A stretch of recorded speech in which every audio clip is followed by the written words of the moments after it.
Welcome to Ask DW, the show that's all about your questions. I'm Brent Goff.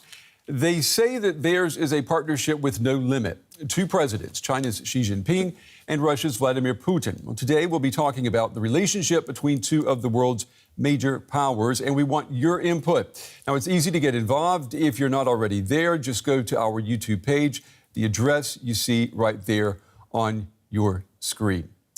With Xi Jinping today, he rolled out the red carpet for his friend Vladimir Putin, kicking off the Russian president's two-day state visit. Putin offered his gratitude to Xi for standing by Russia, and he extended a special thank you to Xi for his proposal for ending the war in Ukraine. Now, the Chinese president, he's never condemned Russia's invasion of Ukraine.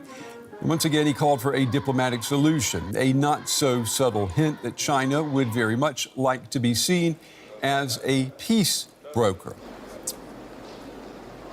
And if you're just joining us, this is Ask DW, Putin and Xi. What's in it for both sides? We want for you to send us your questions and comments, and we will discuss. And I say we, that's because we've got two guests who are on board today, two people who know Russia and China.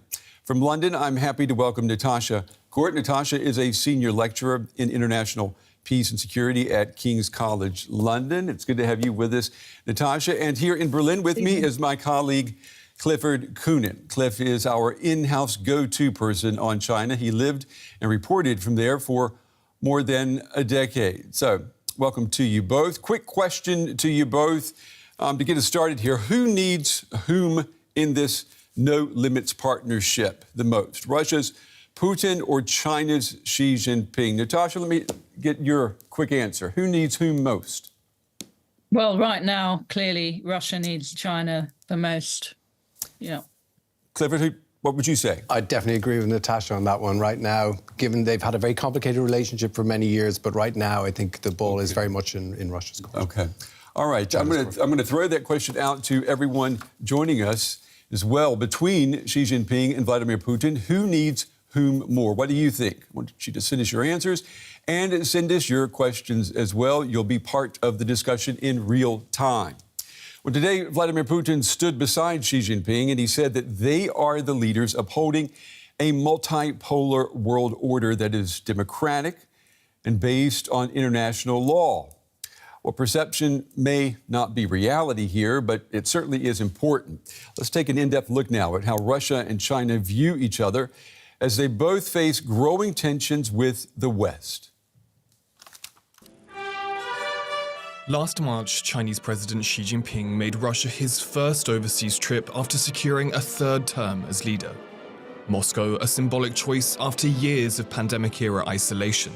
Putin. Now, just a week after his fifth inauguration as Russian president, Vladimir Putin is returning the honor, making Beijing the first foreign trip of his new term. Both countries are interested in projecting unity in the face of what they say is a global order dominated by the United States. When Russia's Foreign Minister Sergei Lavrov was in Beijing last month, he hailed what Moscow and Beijing call their no-limits partnership.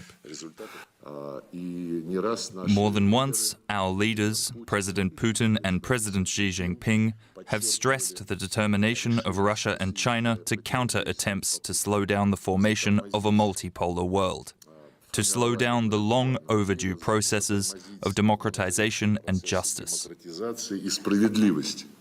As they celebrate 75 years of diplomatic ties, China is very much the senior partner. The two sides have deepened military exchanges since Putin launched his invasion of Ukraine more than 2 years ago. And even more importantly for Moscow, trade ties between the two have ballooned, providing Russia an economic lifeline amid sweeping international sanctions. In response, Western leaders have warned Xi against providing Moscow with support for its invasion. Some have even asked Xi to rein in Putin. We count on China to use all its influence on Russia to end Russia's war of aggression against Ukraine. But China's leader has largely brushed off the criticism and ignored the requests. We oppose using the Ukraine crisis to cast blame, smear a third country, and incite a new Cold War. Xi Jinping and Vladimir Putin share a disdain for US global leadership. But with Moscow increasingly isolated diplomatically and its economy largely propped up by Beijing, both know their no-limits partnership is no longer one between equals. Well, you heard how Russia and China are both vying for influence in a world order that until recently has been dominated by one superpower, the United States. We've got Clifford Coonan here in the studio for the China angle and Natasha Court for insight into Russia and its foreign policy towards China. They're ready to answer your questions and respond to your comments. And we're going to start things off with Natasha. Natasha, today Vladimir Putin said that Russia and China together uphold the principles that I'm quoting here of justice and a democratic world order that reflects multipolar realities and is based on international law. So are we supposed to forget that the last 2 years happened? I mean, can you put us in the mind there of Vladimir Putin? Yeah, I mean, I would say that what they're talking about is maintaining the centrality of the United Nations, and it's very much also probably reference to what the US did in Iraq and so on, and obviously also what happened with Kosovo, the intervention by NATO in Kosovo in 1999 when there was no explicit authorization from the UN. So it's basically about upholding the centrality of the United Nations when they talk about international law. So it's more a case, is it a case here of do as I say, not as I do? Is that the subtext here? Yeah. Yeah. Yeah, that's... obviously there's a different understanding at play around what international law is. Clifford, what would you say? I mean, Xi Jinping, he's going along with what Vladimir Putin said today, but for the same reasons? Well, I think what's crucial to this is the fact that the unifying factor that these two countries have is their opposition to the US. It's the one thing that they have in common. They've had a very long and tricky relationship over the years. Russia has traditionally been the dominant partner. Back in 1949, when Mao Zedong went to visit Moscow, he was there for 2 months. Some people say he was almost kept a prisoner in a dacha outside Moscow. And eventually Stalin agreed to see him. They signed a Sino-Soviet agreement, which became the basis for the relationship for many years until they broke up. And then they became bitter enemies. So they have a hugely complicated relationship. And I think at the moment, as we mentioned in the opening, they're very much in the ascendant. The Chinese are very much in the ascendant. However, they're still trying to portray things as if this is an alliance as close as lips and teeth. And they use words like democracy and international law, but they don't mean the same thing as democracy and international law mean in the West. China's version of democracy is not based on constitutional democracy. It's more ruled by party. And international law means pretty much whatever China wants it to mean at that time. This gives it a lot of, at any given time, this gives China a lot of leeway with dealing with things like the South China Sea, attitudes to Taiwan, and also in helping it give its support then to Russia's invasion of Ukraine. We're getting some questions and comments from our viewers now. I just want to throw a couple of these out. We've got Rob Vespa is writing that Xi and Putin share a marriage of convenience. Is that true, to make that statement, Clifford? Is this a marriage of convenience? It is. I think at the moment China is enjoying the cheap energy that it's getting from Russia. Economically, the Russian economy is probably smaller than Italy, so it's not a major player in terms of the way China thinks globally. But politically, they're very close in a sort of authoritarian, autocratic sort of level, and so it suits the way of thinking in China very much. So in that way, it would be a marriage of convenience. And Natasha, would you agree? I mean, is this a marriage where the two partners, they may not love each other, but yeah, they need each other right now? Yeah, I mean, I feel it's slightly reductionist to just call it a marriage of convenience because it's, a marriage that's lasted a very long time now. Let's not forget, go back to 1989 and Gorbachev, his visit to Beijing, which is when, they began to mend relations. And they have quite a multifaceted relationship. So it's not just about cheap oil. Obviously, China looks after China and looks after its own interests. So clearly it will take what it can, right?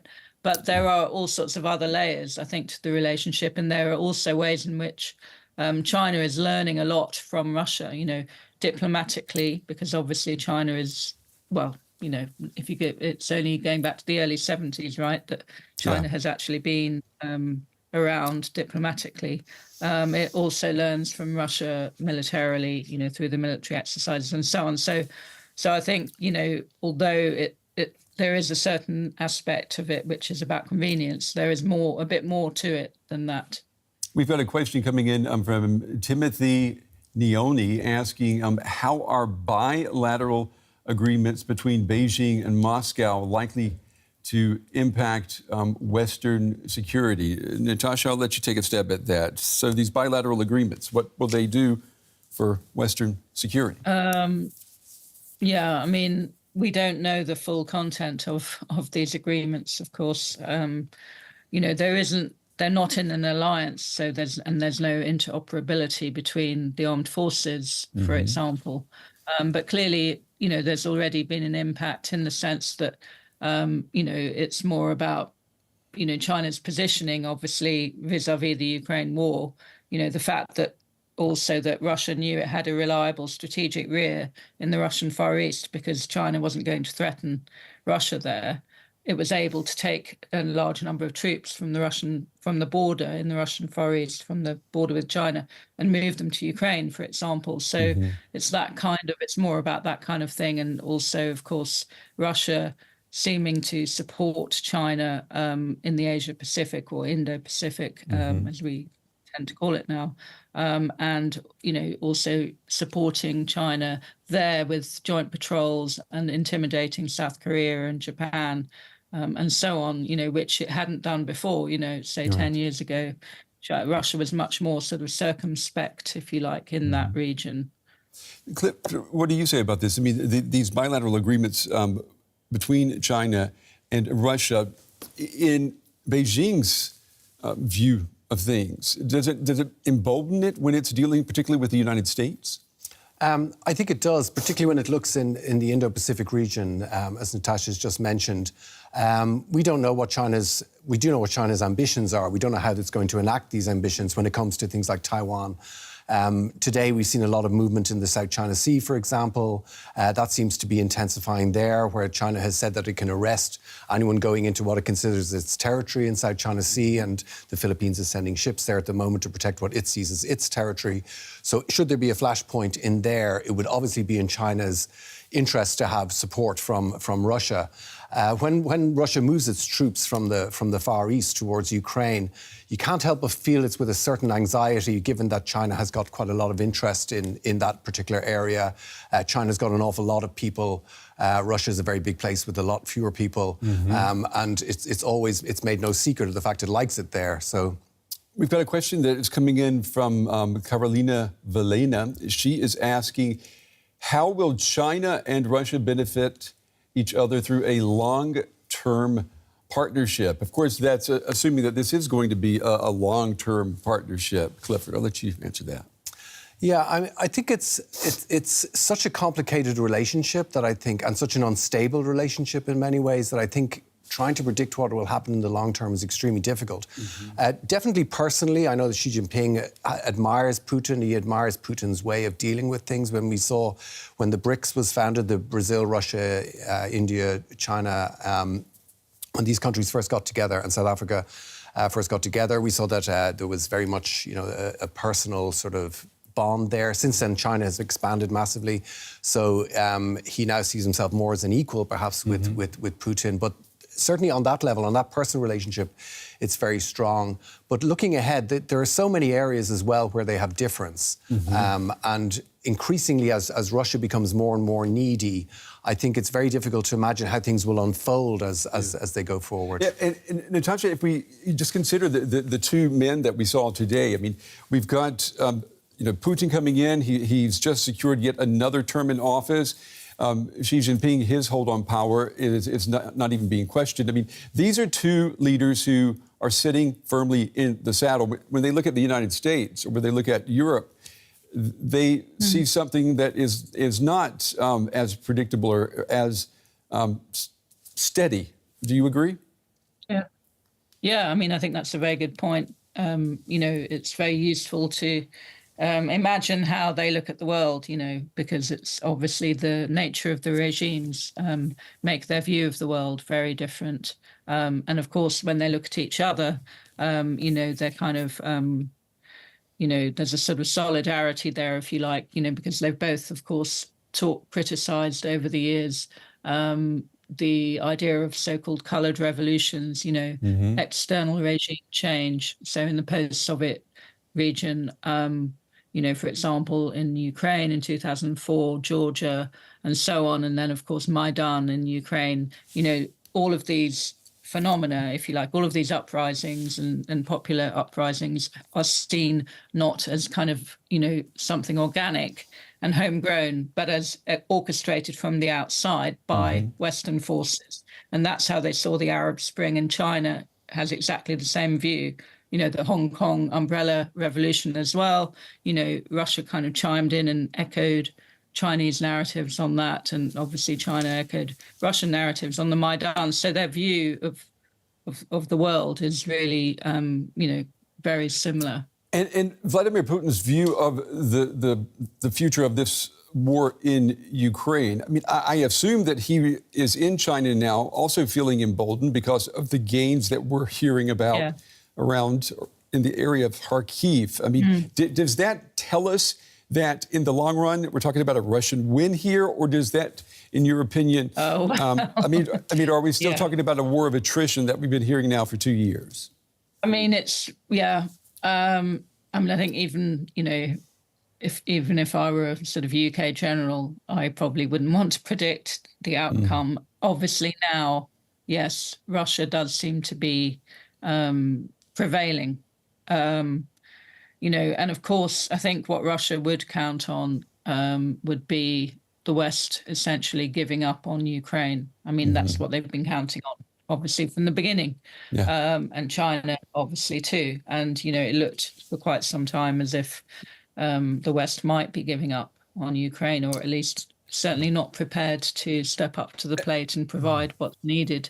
What do you think is more likely, Natasha, that the West will give up on Ukraine or that Xi Jinping would give up on Vladimir Putin? Probably that the West would give up on Ukraine.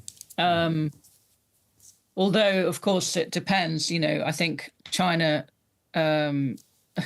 China looks after China. So if it sees which way the wind is blowing, it doesn't want to be shackled to a corpse, as the saying goes. So, it could easily, if you look at the 12-point plan, they talked about, economic reconstruction of Ukraine, post-conflict reconstruction and so on.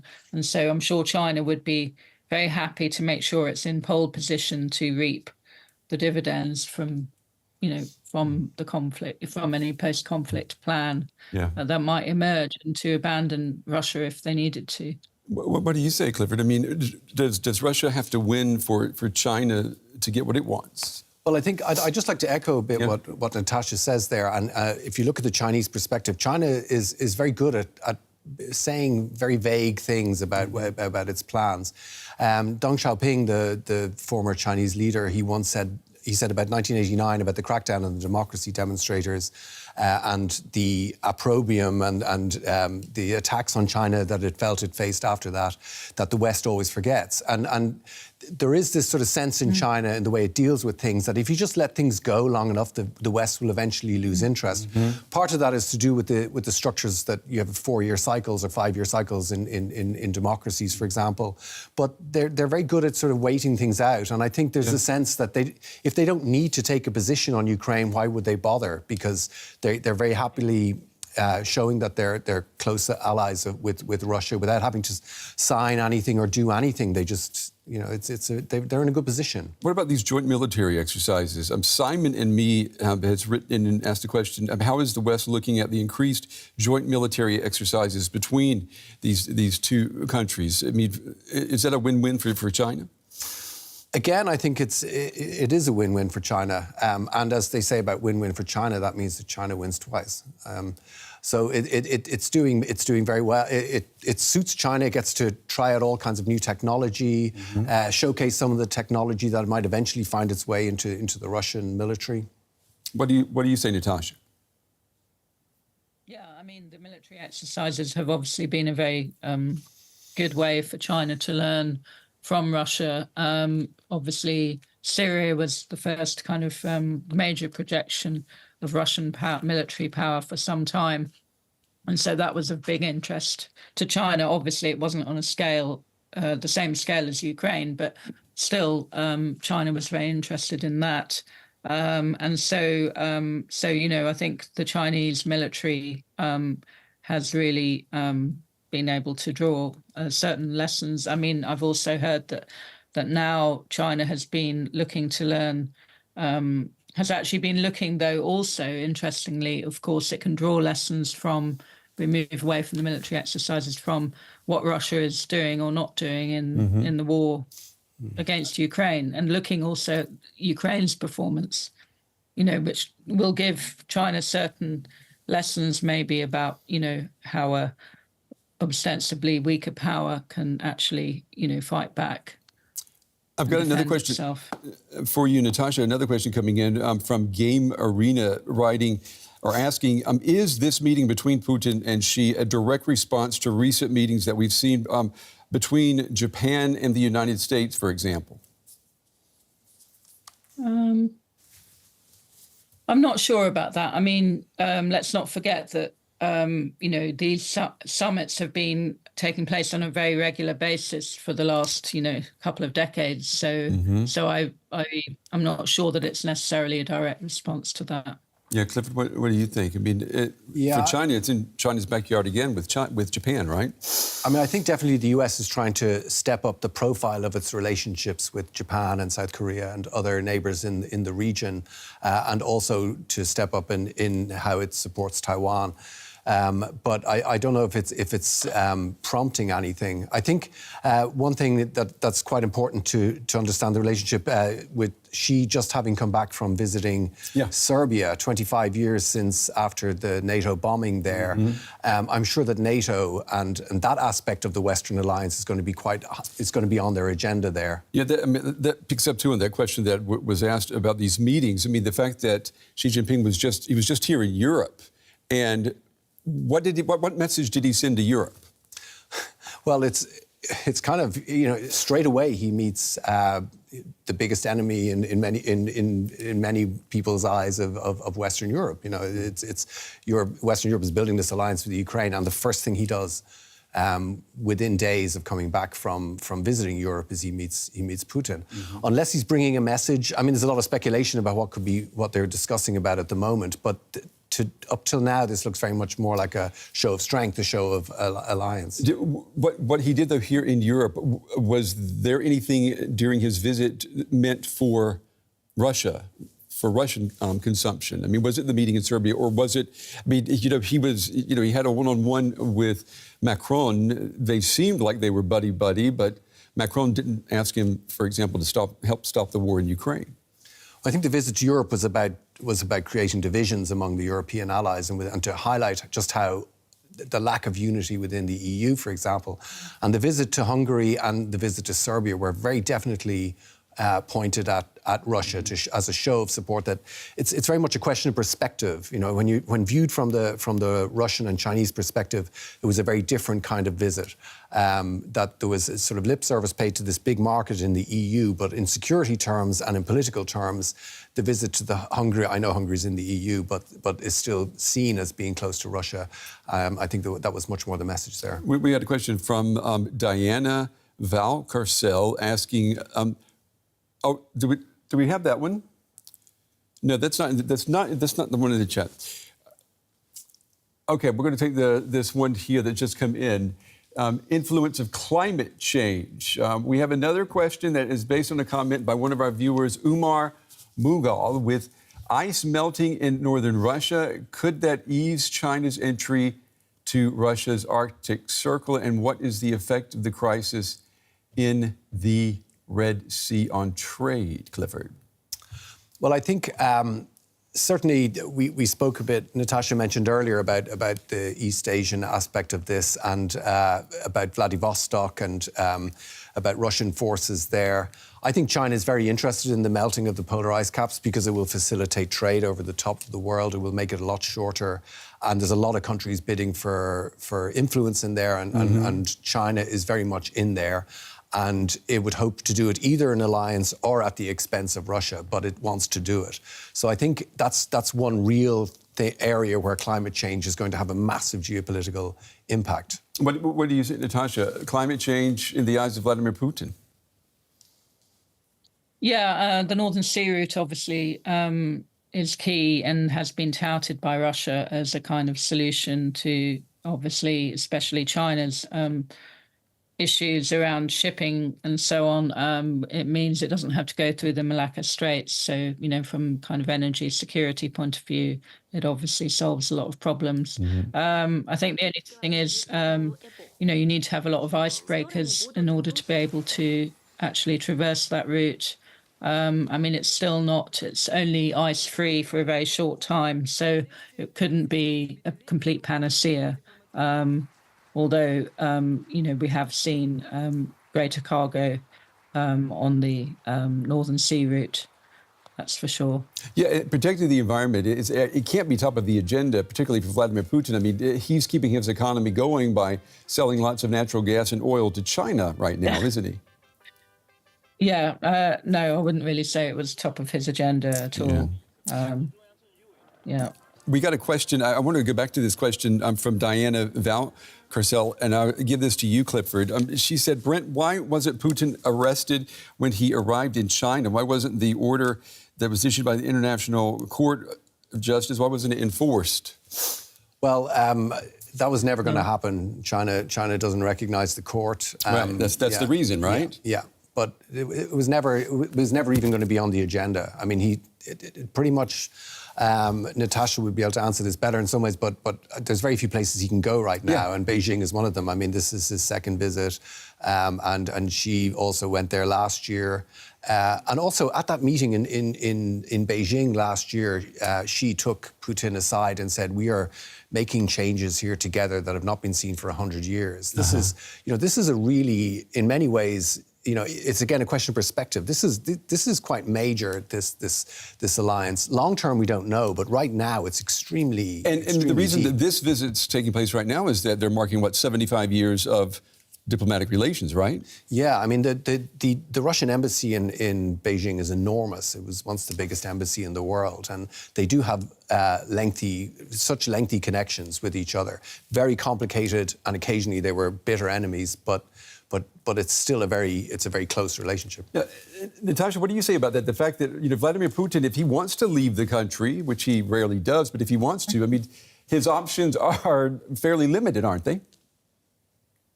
Yeah, they are.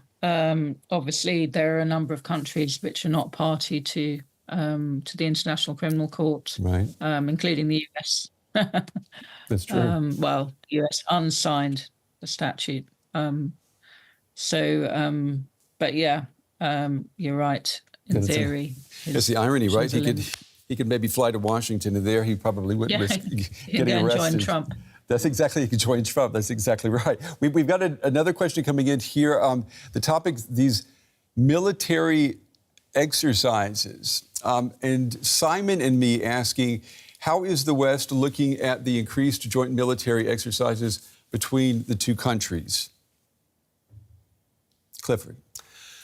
Well, I think it'll be watching closely for signs that there's going to be closer cooperation. At the moment, the question is how much support is coming from China for Russia's war in Ukraine, and whether that will be stepped up to include much more obvious military support than currently exists. At the moment, it's secondary support. But I think that's how they're going to be looking. They're going to be looking to see what all this means. Matthew is sending a question.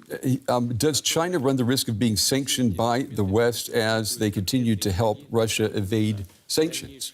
Well, I think this is one area where she has to play it quite cautiously. Again, as we said, they're very good at playing things cautiously and letting things ride and not taking a position either way while giving tacit approval, say, to Russia. But it is an area. It's already having difficulty with the export of microchips from the US and other technology that could have dual use to help support Russia.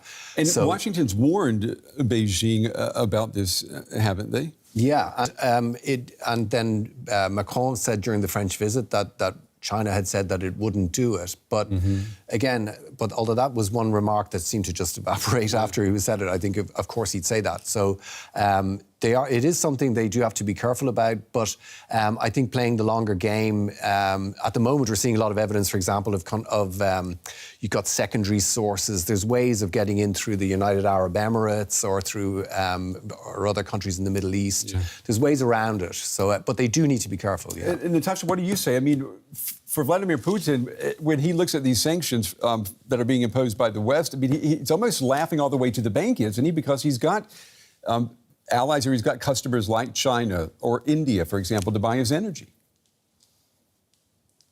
Yeah, but it still doesn't make up for the loss of the energy from Europe. You know, obviously it's welcome, but it won't. And unless they open another gas pipeline, you know, power of Siberia too. But I don't think the Chinese are in any hurry to have another pipeline built. And the Chinese drive a very hard bargain on price. Anyway, they didn't mention that. It took about 20 years to get to the point of opening the previous, you know, the first power of Siberia gas pipeline. Yeah, because the Chinese are so. They didn't mention that today either, did they? Was there any mention of this pipeline at all today?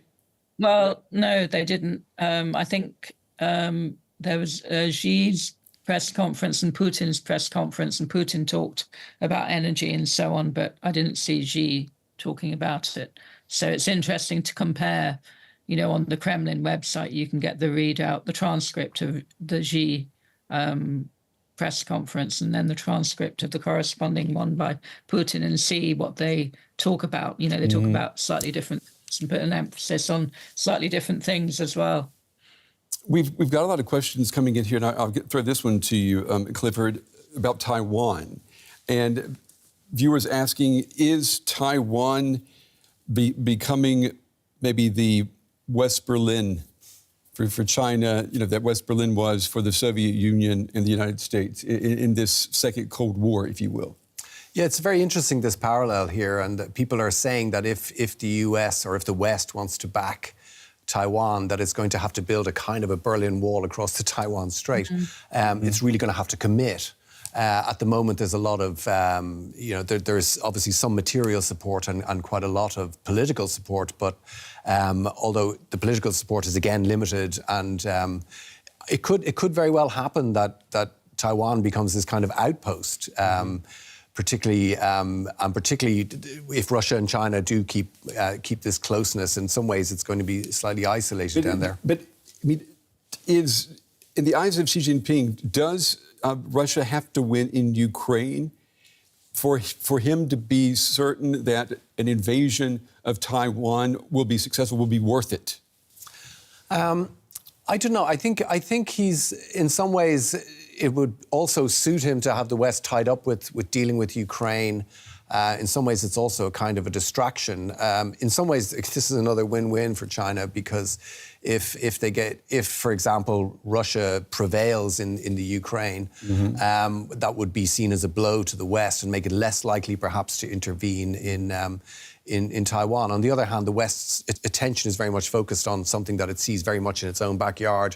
Taiwan is a long way away and increasingly looks isolated because the Western, when the US, which doesn't really like looking overseas to begin with, is, and at a push, it will look to Europe, but Taiwan does seem very far away, so it works both ways. Natasha, what would you, if you were a fly on the wall in this meeting here between Xi Jinping and Vladimir Putin, can you imagine that Putin whispers to Xi Jinping, you know, listen, you've got to help us win, because if we lose here, you will lose in Taiwan? Yeah.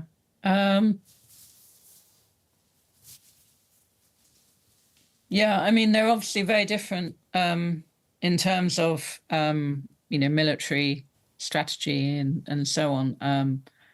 I mean, clearly an invasion of Taiwan is very different to an invasion of a huge landmass like Ukraine.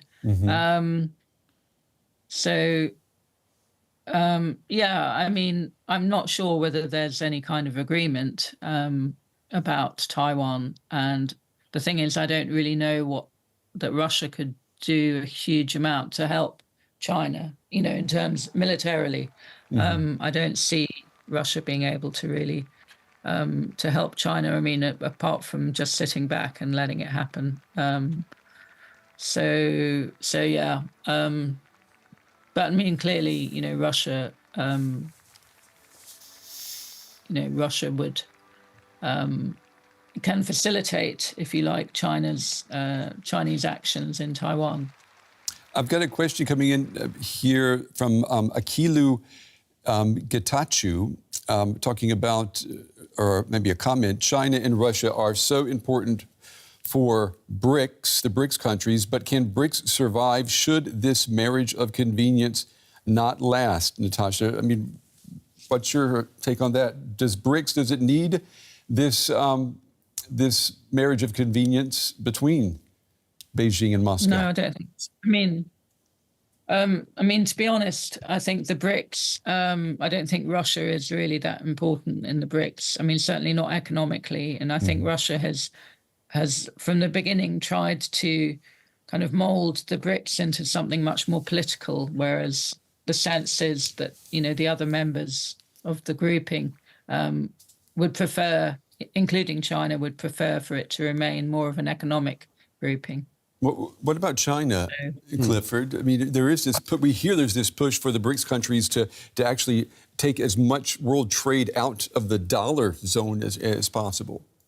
Yeah, I mean, I think China views BRICS a little bit like a memorandum of understanding in a way that you sometimes get between firms, that they like to have the agreement and they would like it to provide an economic framework, but it doesn't really do that much beyond that. And I think the de-dollarization is something that's very appealing to non-Western countries right now, particularly as we've seen that Russia has suffered a little bit from being taken out of the SWIFT payment messaging system. And Chinese banks are cooperating with the Russian version of it now. But the de-dollarization thing, the dollar is still proving incredibly strong when it comes to international trade. So I think that I can't really see how short-term it's going to change that much. I'll pick up on that. We're getting a comment asking about de-risking or decoupling. And if the West is de-risking itself from China, what about China from the West? Has China already begun decoupling its economy from the West? I mean, its biggest trading bloc now is Southeast Asia, right?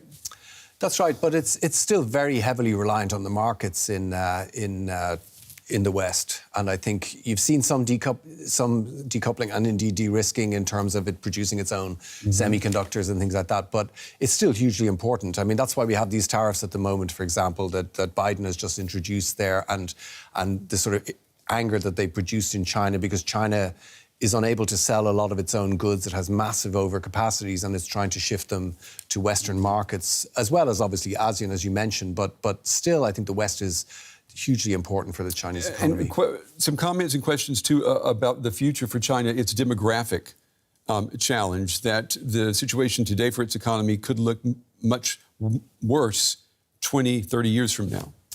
Yeah, China is in a strange position that way. I mean, in Japan, you had the demographic cliff where it obviously got old very fast, but Japan got rich before it got old, whereas China is getting old and it may not get rich before it gets old. I mean, the economy has grown, but it's not well distributed and it doesn't have the structures in place. So China could face a real demographic problem. Natasha, a question for you about what Vladimir Putin would like our shared reality to be, i.e., he would like Russia to have the reach that the Soviet Union once had. Is that an accurate assessment? I think he would like it, but I mean, I think I think even he probably realizes that's not actually going to happen. Yeah, I mean, I think, okay, let's put it this way. I think he likes the fact that, that a large number of people in the West believe that that is his aim. I mean, that in itself is useful to him. So, we kind of do tend to magnify, I think, Russian power. Well, Natasha, sometimes maybe too much. Well, you say that, but we've got a comment or question from Flip Flop Trader saying, according to what you're saying, Russia only has 2 customers for its oil, but those 2 customers are China and India, which account for about 3 billion people. So how can you say that that's not enough to compensate for? Well, I can, because they're still not replacing the energy revenue that they had from Europe. That doesn't, it's not enough. And China and India are not reliant on Russia. Of course, Russia's just one of many, many sellers of oil. I mean, China has a very diverse energy portfolio of suppliers. They understand about energy security. They're not going to put all their eggs in the Russian basket. Russia is earning some hard currency, but it's not enough. And Russia has to be aware, too, of the fact that there's enough oil out there on the market right now, right? I mean, even if China is buying from Russia, but it doesn't have to, right? There are other sources. We're not in an oil shortage. No, exactly. And China doesn't only buy from Russia. So, I mean, China is very clear that it doesn't want to, any country, most countries, don't want to rely only on one supplier. Okay, I've got time, I think, for one more question. We've got a question coming from Changlin Shen asking, how can the European Union make China serious, or convey to China that it's serious about cutting back its support for Russia? Clifford. Well, I think what the EU generally has is economic leverage. And I think if it uses the sanctions that we mentioned earlier, that it would face to try and reinforce this thing, that if it is stepped up, the support for Russia, military support, becomes genuine military support, then sanctions would be the price to pay. But beyond that, whether there's the political will is another question again. All right, I'm looking at the clock here, and it looks like we're out of time. But I want to thank our guests, Clifford, as well as Natasha in London. It's been a great conversation. And a big thank you to all of you out there who've been watching and who've been sending us questions and comments. Without you, of course, we would not be able to do this. And don't forget, you can get all the latest news and information around the clock on our website. That's dw.com. For all of us here in Berlin, thanks for watching. We'll see you next time right here on YouTube.